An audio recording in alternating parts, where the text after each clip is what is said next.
At a very basic level, Bitcoin is just a digital file or ledger that contains names and balances, and people exchange money by changing this file.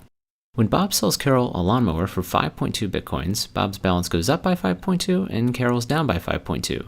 There's no gold or government-issued money backing these numbers. Bob is only willing to trade his real-life lawnmower for a higher number in this digital file because he has faith that other people will also trust the system. So who maintains this ledger and makes sure no one cheats? One goal of Bitcoin is to avoid any centralized control, so every participant maintains their own copy of the ledger.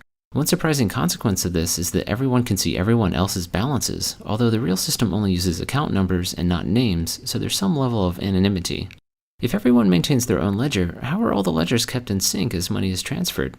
At a basic level, when you want to send money, you simply tell everyone else by broadcasting a message with your account number, the receivers, and the amount. Everyone across the entire world then updates their ledger.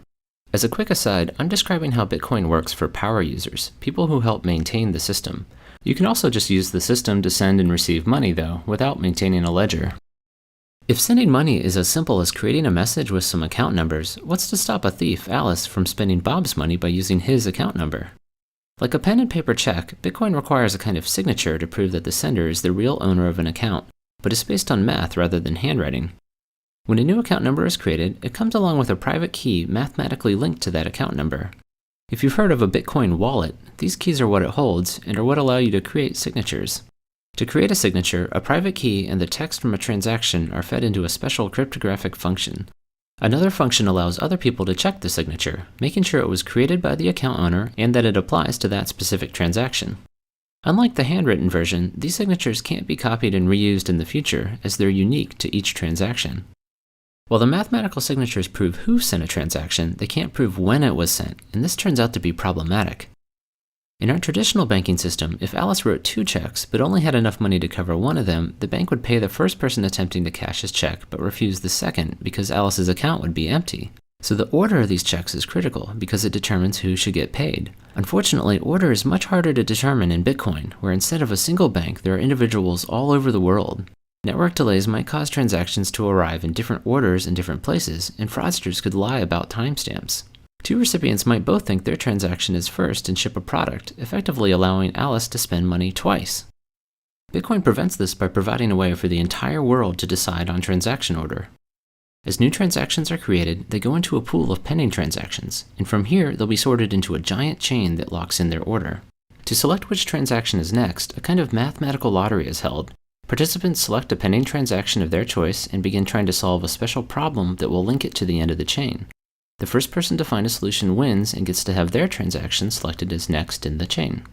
So what's this linking problem? It's based on a special function called a cryptographic hash. As scary as this sounds, it just mixes up its inputs and spits out a number, but it's special because it's irreversible. There's no easy way to start with an output and then find an input that generates it other than by making lots of guesses. And this is literally what people are doing in Bitcoin, feeding this function random numbers until the output meets certain criteria. Besides a random guess, you also input a transaction from the pending pool and chain, which is where the linking part comes in. So the lottery provides a way for the entire world to decide which transaction is next, but the math behind it also helps ensure everyone agrees about past transactions too. Suppose you're joining the network for the first time and request a copy of the transaction chain to get caught up but receive several different versions. Which one should you trust? Ideally, you would trust the one that the majority of people are using, but determining this on the internet is difficult. What would stop a single person from voting millions of times? Bitcoin prevents this by requiring people to solve math problems to vote.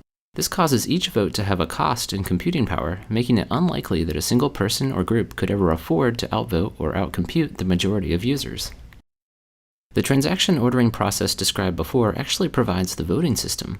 Part of the input to the linking problem is a transaction from the end of a chain, so each guess is effectively a vote for that chain.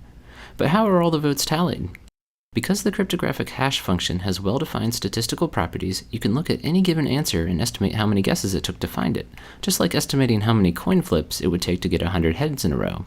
So the links in a chain not only put transactions in order, but also act as an effective vote tally, making it easy to see which chain most people are using. Finally, how does money get created?